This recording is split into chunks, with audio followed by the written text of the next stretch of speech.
Welcome to Scrolling to Death. I'm excited to introduce you all today to Trisha Prabhu. Welcome, Trisha, to Scrolling to Death. Thank you so much, Nikki. I'm so thrilled to be here. I'm excited to get to know you and your story. So listeners know you are 23 years old. You have accomplished more than many people have in their whole lifetime. You graduated summa cum laude from Harvard. You are an experienced speaker with over 100 talks across the country, including on the TED stage. You have an anti-bullying app called Rethink, which I want to hear about today. You've been on Shark Tank. You were named to Forbes 30 Under 30 social impact list. So I could go on and on and on. I'm really impressed with you. So first, if you could just share your story, like what lit your fire to do so much work around bullying specifically? Yeah, certainly. Well, first and foremost, let me say thank you so much for having me on today. And such a huge fan of the podcast and the way that you amplify these really important narratives that sometimes don't get, enough attention. So thank you for doing that work. So to share a little bit about my story, my journey in the anti-hate space really started back when I was 13 years old, when I was just a kid growing up in the suburbs of Chicago. Like so many digital natives and youth today, I had my own experience with bullying and, unfortunately, when we all got phones, cyberbullying. So, I had folks saying mean things, excluding me, and I knew how damaging that experience could be. Mm-hmm. Because for me, it was something that made me lose my confidence, made me experience feelings of worthlessness. And so I knew how terrible cyberbullying could be. But it was only when I was 13 that I started to read online stories of other young people that had been cyberbullied. And I realized the breadth and depth of what I now like to think is a silent pandemic. I had thought for the longest time, maybe it's just me, one other young person. Mm-hmm. No, I started reading these news stories and I realized, oh my goodness, this is an issue that's indiscriminately affecting so many youth across the US and globally. Yeah. And for some youth, the cyberbullying was at a level of extremity that, I could not have even dreamed, right? Young people getting messages like, I hope you drink bleach and die. I mean, just absolutely awful experiences online. And so as a young person, I had these two, kind of dueling frustrations. One was, how is this our status quo? And how can we accept this internet for youth today? And two was this feeling of, I want to see more young people in this space actively working to create the digital experience that we want. Because there were, some adults and some folks at the time, of course, very nascent in the responsible tech movement, but it didn't feel like there were young people who understood these harms and had lived them, that had a seat at the table, that were making that change. Mm-hmm. And I was, thinking to myself, I know exactly, what this feels like. I see that it's affecting, youth in my community. I want to do something about it. And maybe my perspective and that intimate knowledge with this problem could actually be really valuable in coming up with a solution. So that was really my starting point in my journey. Okay. So you said you got your first phone when you were 13? No, so I got my first phone quite a bit earlier than that. Yeah. So I got my first phone. Okay. I think when I was maybe 7 or 8. Oh my gosh. And so that was because my parents had to go to work every day, right? Yeah. So the phone was a device to stay in touch with them. Mm-hmm. But I got my first smartphone, and that was really when things really took off. My first phone wasn't so much the trouble; it was the smartphone. I got my first smartphone when I was 10 or 11. Okay, and that was when, like so many young people, I started to have those challenges. Yeah. And at the time, so it was like 15-ish years ago, your parents probably didn't know about the harms that smartphones could hold, right? Like there wasn't the research and these conversations being amplified. And luckily nowadays we have alternatives to smartphones, and we'll kind of talk about that in a minute. But what were the platforms that you found to be most harmful, or where you were encountering bullying on your smartphone? It's a lot of the same trends and themes that we see today and that I see when I talk with youth. In some ways, the space has changed considerably, but in other ways, so many of these problems, these underlying problems persist. And that to me is really sad, because it's evidence of the fact that we haven't done enough, right, in the last decade to take these challenges on. But one common theme was, apps that afforded anonymity. At the time, Ask.fm was a very popular app where people would go on and could anonymously ask questions of other people. So that was certainly an issue. Spaces where, you could create groups, and there became a mob mentality, and it was a group targeting an individual. Mm-hmm. We've seen a lot of apps that sometimes people don't think of as social media, right? But absolutely are a form of social media that facilitate that. In some ways, I also feel, Nikki, that I was lucky in the sense that, at the time, your TikToks, Instagrams, Snapchats of the world, we're not around and we're not as popular. Yep. And today, the type of image and video based harassment that I see of youth is, I mean, truly for me, terrifying. Mm-hmm. So in some ways, I was lucky, but it shouldn't be that, every generation that's a little further behind emerging tech is lucky, right? It should be that we get to harness the good and we get to absolutely push the bad away. Absolutely. And you mentioned suicide baiting, like kids telling other kids to basically go kill themselves. And that's something I've been investigating a lot recently because I noticed how prevalent it is within Discord and other gaming chats specifically, but also on social media. What are your thoughts around like why kids say things that serious on these platforms, on these chatting platforms, whatever they may be? I think it's a combination of things. I think part of it is certainly, a lack of education, about mental health topics like suicide. We don't have conversations like that. I didn't have that education growing up. And sadly today, a lot of youth still don't have that education. So I think that that's one part of it. But I will say another part of it is, in having talked to so many youth now over the decade that I've been doing this work, one thing that really stands out to me is everyone will say that their digital experiences feel so ephemeral.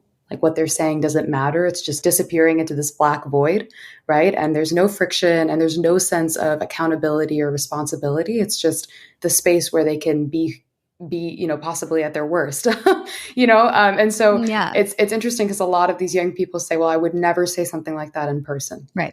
But there's something about the digital world and the way that it brings out, these worst impulses. Mm-hmm. And so I don't think that it's, in having spoken with so many youth, I don't think that it's, we sometimes hear this narrative, kids these days, they're just the worst. I really don't believe that. I think the way that products have been designed, unfortunately, are not conducive to safe, responsible conversation. I think they're designed sometimes, right, to bring out the worst in us because that's what gets likes and that's what gets attention, right? And so I think that we've created an environment for young people, unfortunately, to say and behave in ways that are really harmful.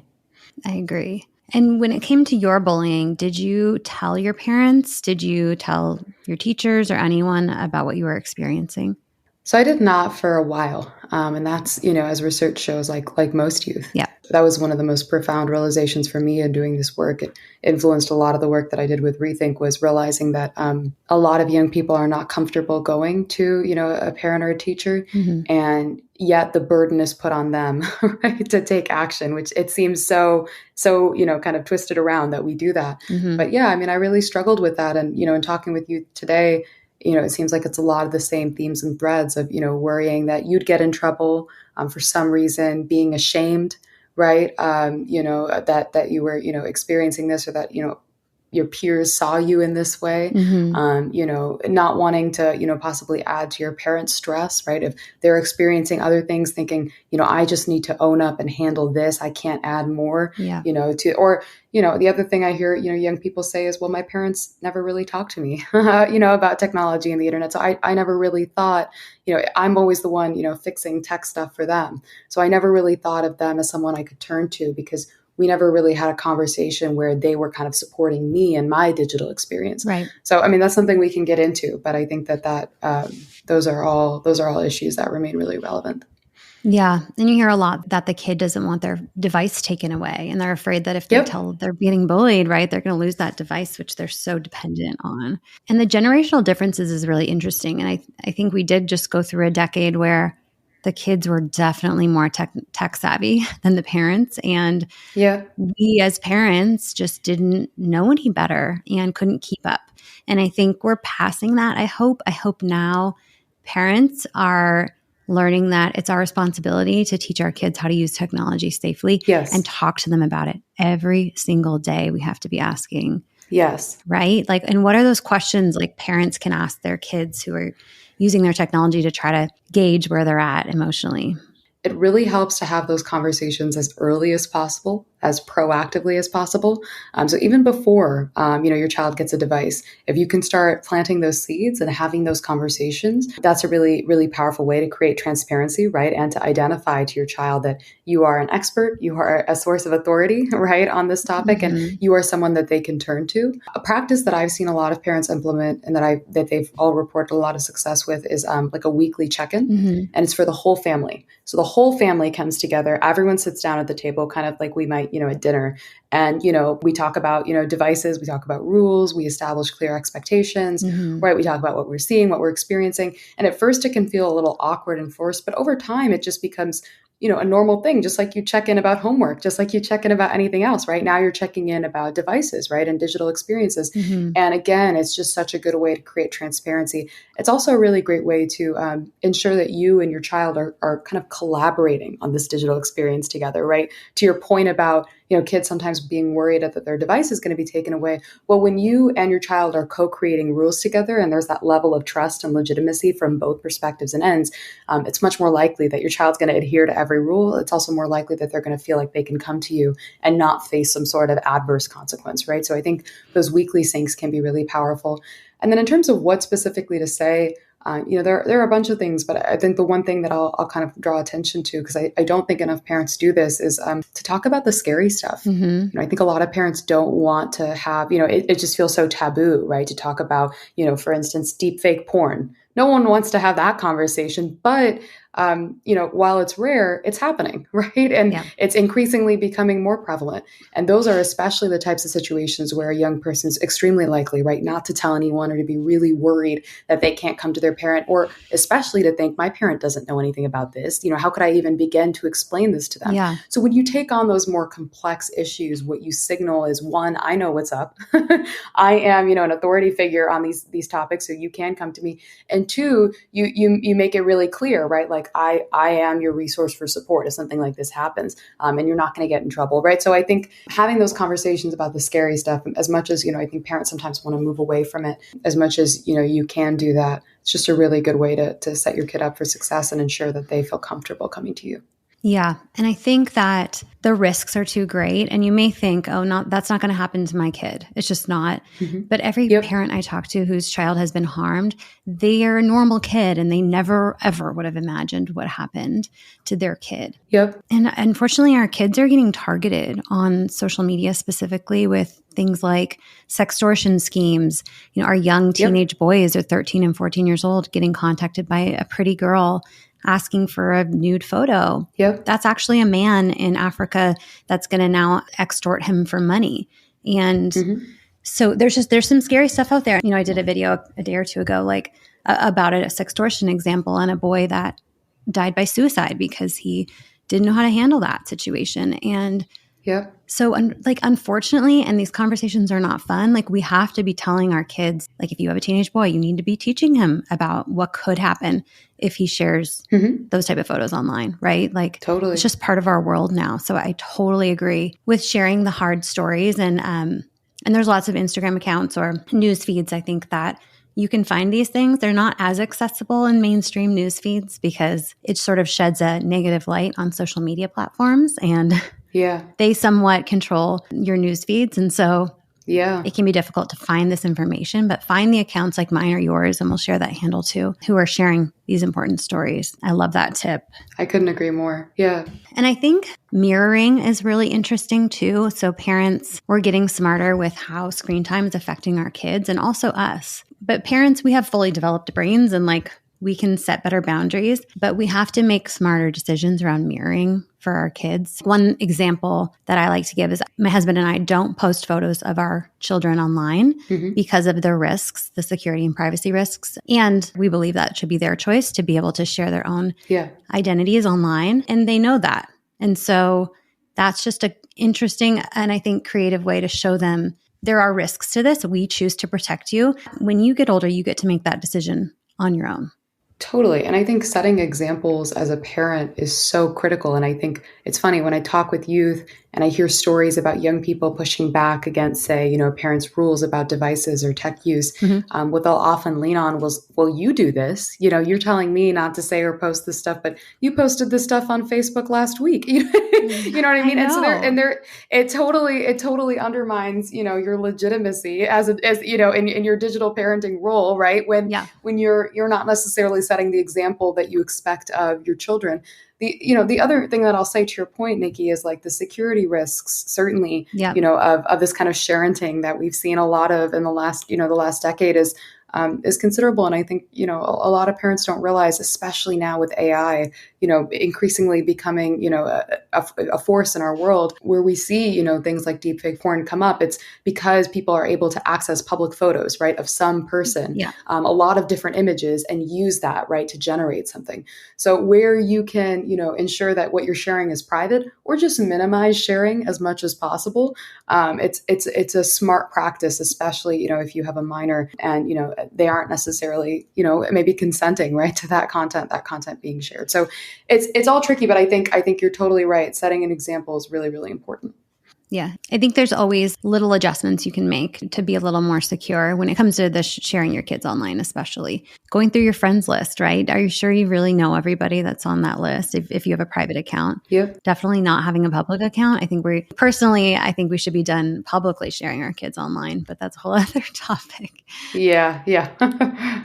So I'm wondering how parents can best protect their kids or prepare our kids for cyberbullying. I think most kids will end up getting cyberbullied in some way. So you mentioned just, having conversations, but any other tips for parents? Yeah, I mean, I think a couple things are really valuable. I think one, framing your child's mindset with respect to cyberbullying and why it's happening is really important.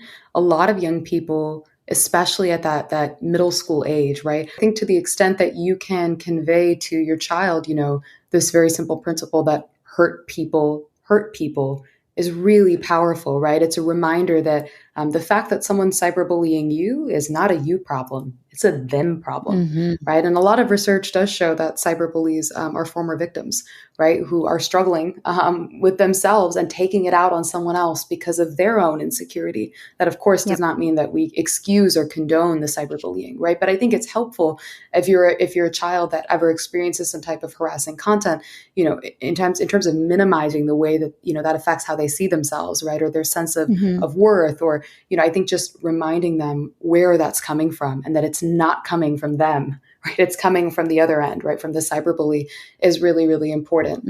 I think providing your child with a set of like actionable tips, things they can do in the moment when they receive cyberbullying is really important. A lot of young people will say that they freeze up the first time that they experience them. So it's so shocking, right? It's really visceral to be in a space that you consider safe and a space to connect and make friends, and someone has decided to say horrible things about you, right? Really offensive things about you. And a lot of young people understandably just freeze. And I think if you can give them a set of tips, like, for instance, block the person, right? Or make sure that you take a screenshot of the cyberbullying so that you've saved that, so that you have evidence of that, right? Being able to provide them actionable tips, certainly come and talk to me, right? When that happens, but providing them, a set of tips of things to do, I think can really help young people, because a lot of young people will tell me that first week or 2 weeks was just shock. They were so taken aback by just this experience of like, what is going on? I cannot believe that it felt like their life was falling apart, and they just did not even know where to begin,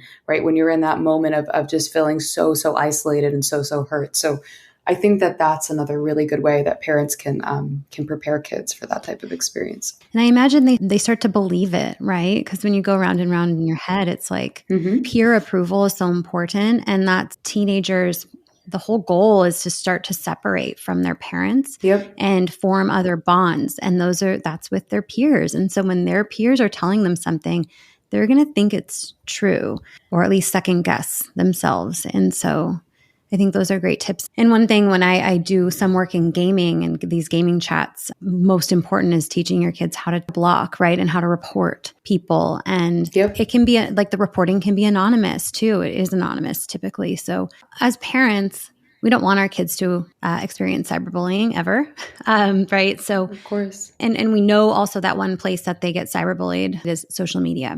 Mm-hmm. And right now, my personal stance is that social media platforms are more harmful for children than beneficial. And even into the teenage years, personally, I feel that way. What are your thoughts around like when kids or teens should be able to access social media? And I know it's case by case, but just wondering what your personal thoughts are. And like, is it even safe for them at all? And do the benefits outweigh the harms? It's such a tricky question. I know. Because I think it is case by case, but more than that, I don't know per se that there is a perfect age, right? Particularly in those youth years for you to join social media. A lot of it has to do with the brain science. There's some great research out by the American Psychological Association talking about how social media use, especially at those younger years, quite literally shapes how our brain develops, right? And so, there's a lot of evidence to say certainly younger than 13 is a big no-no. Yep. And then I think, after that, it's a question of, I think, evaluating, certainly your child's maturity, right? And how they see the social media. Why is it that they want social media? I think it's actually really helpful. And this is where having those conversations early can be powerful to understand what is your child's motivation for wanting to get on social media. It's a really good kind of place to start, right? Are they wanting that social media to connect with friends? Are they wanting it because they want to share more about themselves? Is it a place for expression? Is it, all of their friends are on social media? I think just understanding those reasons can be really helpful. And it's also helpful then to get a sense of, okay, are these the right reasons, right? In my view, right, for my child to get on social media. I mean, is it more beneficial than harmful?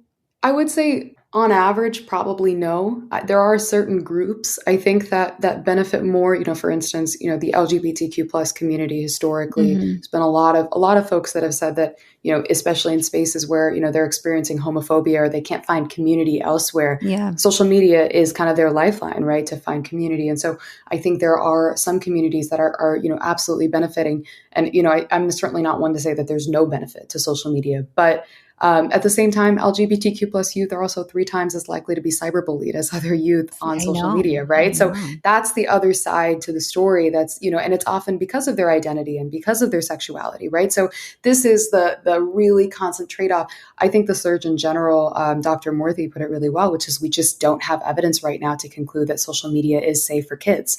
I think that's a really good way to put it. I think that's important to highlight because right now our default operating assumption has been it is safe.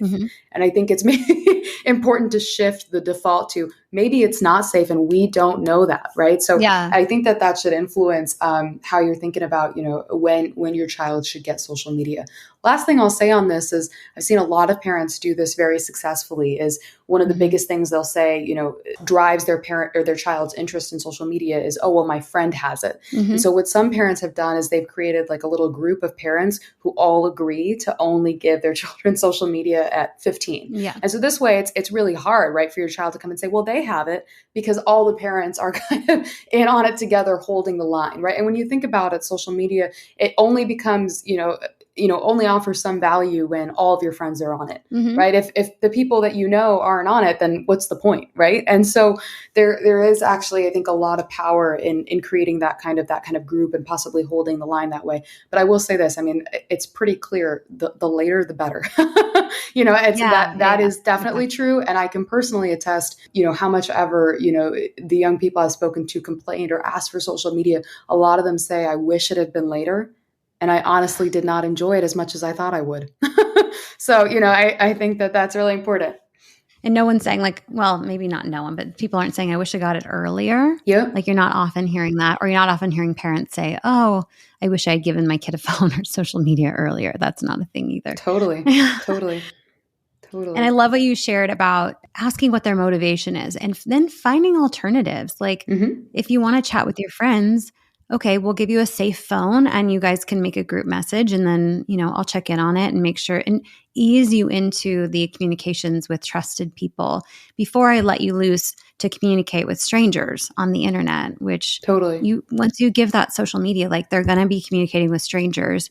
And there are predators on the platform that flock to these platforms because they know that there are susceptible children there. So for me, if there's even one alternative. I'm going with the alternative until there's quite possibly no other alternative. Yeah. And I Yeah, think for that can be sure. applied to social media access and phones too, because now there are smartwatches and that can accomplish just getting hold of your kid and knowing where they are, Hmm. which is what a lot of people want. And then there's like the bark phone, which allows you to only give them access to exactly what you want them to have access to, and also get alerts if there's something harmful. Any lawsuits that you're kind of following, like, or even legislation related to big tech and some of these changes that need to be made on a legal level? I mean, lawsuits galore. Am I right for Yeah. for the past Yeah, couple of for years? But real. that's good. Yeah. Yeah. Between the attorney generals, taking action here in the U.S. and elsewhere, and again, Hmm. it shows how bipartisan this is, right, and how nationwide this is. That I think was definitely something I'm paying attention to. But I think the legislative activity has captured more of my attention. In late January of this year, we had the Senate Judiciary hearing. Yep. With the five big tech CEOs that were represented there. And a couple of things stood out to me. One was that you have, platforms, for the first time saying maybe legislation is needed, right? Yeah. Maybe like, starting to measure up to some level of accountability. But the other thing that I'm hearing and seeing is this momentum in a way that we have never seen before on the policy front to finally do something for youth. With respect to the internet and tech. Yeah. So I'm curious to see whether it's a COPPA 2.0 or it's another type of legislation. I'm really really hopeful that we're going to start to take some steps towards more regulation, Hmm. because it is a little crazy when you think about it that the last piece of substantive internet legislation was passed in 1996. Right. It's been Crazy. almost 30 years, and the way that the internet has evolved and changed since then, with clearly a number of public harms, right? Hmm. And that there's been zero congressional action has been shocking, to say the Yeah. least, right? And it's not Yeah. to say that it's easy, right? It's not easy to come up with policy solutions to what are complex problems, but it's not like it has to be just one policy solution, right? We can Hmm. invest in a bunch of different solutions, and certainly there are some very common sense reforms that we could very easily implement tomorrow. It wouldn't solve every problem, but it would start to get us closer to where we need to go. I mean, Yeah. one thing I've always said, it shocks me that we don't mandate this, but I think this is a piece of legislation that absolutely needs to be passed, is mandating that tech companies share data with us about the harms that are manifesting on their platforms, right? Sharing information with Yeah. independent researchers, with government agencies. Hmm. The truth is, I mean, this came out when Arturo Bejar, the second Meta whistleblower, Yeah. testified in front of Congress. But what he reported was that Instagram's own internal research showed that youth were 100 times more likely to witness or experience cyberbullying in a week than Meta publicly claimed they do in a year, based on the public statistics that they were releasing. And the reason why is because when you get to grade your own homework, you choose the metrics, right, to make the problem look the way you want it to look, Totally. right? And so Hmm. there's no way we can get ourselves to a better tech future from a legislative perspective if we don't even understand the problem, right? The extent, the Yeah. scope, the problem that we're dealing with. So that, I think, is like a great example, right, of a really common sense, basic, legislative proposal that everyone is on board with, but that all of the tech CEOs at the hearing said that they weren't in support of, for good reason, for good reason Yeah. for I them, mean, right? so sharing the harms, that transparency piece is our right. I feel like if our kids are going to be active on your platforms, Yeah, Center for Countering Digital Hate released a report on how many times kids were seeing or teens were seeing eating disorder content. And they were tracking by hashtags, right? So they were able to say how many millions of times kids were seeing this hashtag. And then a week later, TikTok has now removed the count on how many, you can't see anymore how many times each hashtag. yep. So one little change just to make it less transparent, so we don't know how much harmful content our kids are seeing. That's crazy. We should know that information. It's ridiculous. Yeah. So, yeah, I totally agree. There is so much happening, and I think we're pushing in the right direction when it comes to legislation and the lawsuits that will lead to better protection for us and our kids. I think we're on the right track with more mainstream media and lots of new documentaries being made on this topic, Yes. and interviews and outlets covering it, and celebrities talking about it, things like that. So I think we're on the right track there. When it comes to digital safety education in the homes, I feel like we're still not reaching a lot of families. You've created an app called Rethink, which is also, I think, in this space. But tell me about your app and what your goal is with it. Yeah, so Rethink is a technology that proactively detects offensive content and then gives you the chance to pause, review, and rethink. Mm. So it's actually more youth geared than it is parent geared. Oh, good. Okay. But the idea is to stop the cyberbullying before it happens at the source Okay. and equip youth with the skills to be a little bit more intentional and critical in how they're communicating with each other online. Right, to this point Mm. about, young people, not necessarily having their brains fully developed, right? And also often not being, equipped with the skills to behave responsibly online because they've had no digital literacy education, right? It's not being offered to them in schools, and they're in this environment that often leads them and predisposes them to behave in ways that are bringing out the worst in them. I wanted to create something that could counter that. Something that didn't put the burden on the victim to act, but something that actually offered every young person the chance to be the best version of themselves online, to create the digital experience that they and every young person deserves. And so that was kind of the motivating vision behind Rethink. So we kind of focus more on the youth, but we work with parents and educators to deliver the technology to youth and give them that chance to pause, review, and rethink. We find it's a really effective way to not only stop cyberbullying before it happens, but to promote that behavioral critical thinking that a lot of young people need at that young age to learn how to make good decisions online and offline. Yeah, I love that it's targeted to youth because their lives are so fast. Yes. And they respond so fast. Like when you see the Snapchats that go back and the snaps that go back and forth between these kids, it's like crazy the amount, Yeah. and so they just aren't pausing to think. And also we know that due to their brain still developing, like their impulse control is not developed yet, right? So Yep. having a reminder to stop and rethink is really interesting. I love that you're working on this and it's coming from someone younger that, can relate to the youth. Yeah. There are parent tools and there are things being developed, but like the kids need to learn, right? Like Yes. it's a lot. They're putting a lot on the parents' plate. We can give the kids tools to develop on their own as well. Like it can be a layered approach, right? 100%. And to your point about burdening parents, I mean, listen, I think that parents need and deserve more agency in this space, but I also think that we shouldn't confuse creating a better internet with giving that task to parents. It's not it's Yeah, not no. parents' jobs, right, to create safe products for their kids. Those products should be Right. safe, period.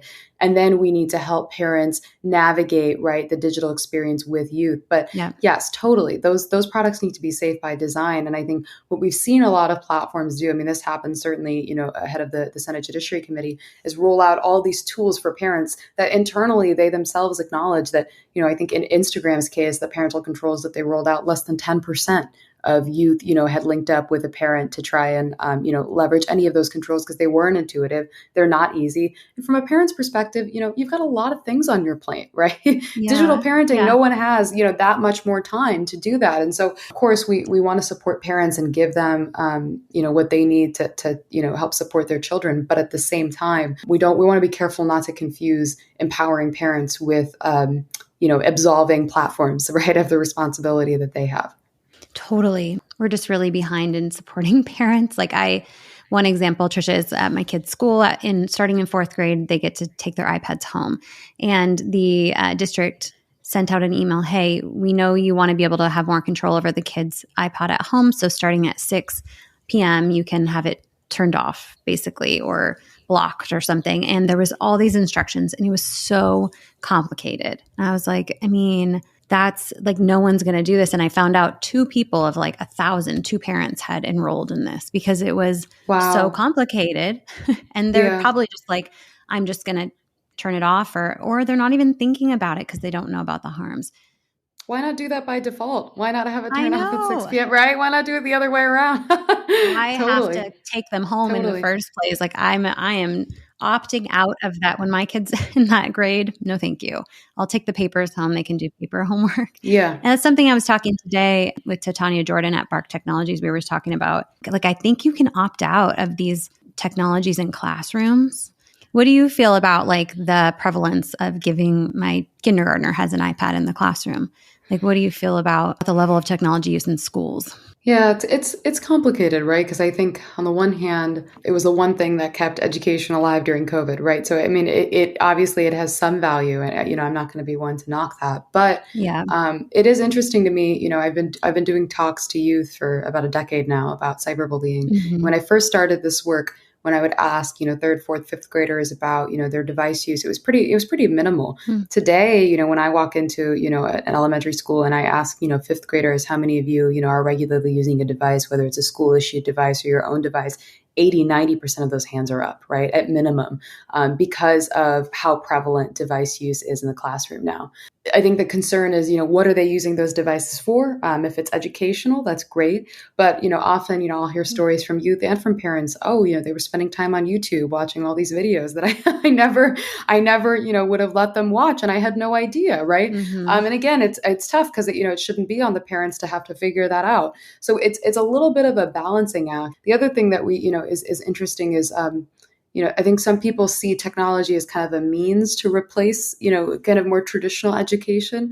Yeah. I see it as a compliment. I don't see it as a replacement, right? And I think that Right. mindset is really important in terms of how tech is deployed in the classroom, right? I think it can be really powerful to complement. Hmm. But the idea that tech is going to replace a teacher who understands context, who's well intentioned, who can engage students in ways that aren't necessarily trying to get their dopamine to go in one or another direction Yeah. is actually I think it's really important for us to take a step back and ask, well, again, why are we using this technology, right? For what Hmm. purpose? So that's that. It's complicated. Again, I'm not going to say that it's not valuable. Of course, it's valuable, but in what ways are we using it, right? And in what ways is it Hmm. possibly going wrong? I don't know that we have those conversations enough. Yeah, and there's research that's showing like we put these ed tech platforms, these educational apps on a pedestal, but kids actually are not absorbing as much of the information. Hmm. There's language delays, developmental delays when kids are primarily using educational apps just compared to Yep. pen and paper or books, paper books. Hmm. Like that is still the primary way to learn. But I think we just got a little bit too far in with all this ed tech, and it's time to again, reevaluate, just like with social media and just like with all of these technologies that we got a little bit away from us. So tell me, where can people find the Rethink app, first of all? So you can find the Rethink app and all of our resources, which include my book, our anti-hate educational curriculum advocacy resources at our website, Hmm. rethinkwords.com. Okay, amazing. And you're active on Instagram, right? Yeah, so everything is at Rethink Words. So find Oh, us perfect. at Rethink Words on Instagram, on Okay. anywhere social medias, and I'm at Trish Prabhu all over social media. Okay, awesome. Do you have anything coming up that listeners should know about? I have an internet education initiative called Ask Trish, where I solicit anonymous questions from youth. Youth can anonymously submit questions about challenges that they're experiencing online, and I provide expert vetted advice in a youth voice every week in blog posts to young people. The idea was to Amazing. try and fill this gap between internet education that maybe isn't relatable, but is also super accurate and expert vetted and is helping youth navigate these challenges. So whether it's your child experiencing a challenge, or if your child's having questions and maybe you want to point them in a direction where you have a young person speaking directly to them, definitely would encourage you to check out Ask Trish at asktrish.org. Amazing, Trish. You are so wonderful. Thank you for all this work that you're doing. It's incredible. You started when you were like a teenager, trying to help other kids through this time. And as a parent, I appreciate that. My kids have someone like you. They're not online yet, but when they are, I'm going to have them follow you and make sure that they're, listening in, because it's so important for us all to be involved in this conversation. And to listeners, thank you for being proactive in being part of this conversation as well and keeping our kids safe online, as safe as possible. So Trish, thank you again for being here. Thank you so much, Nikki.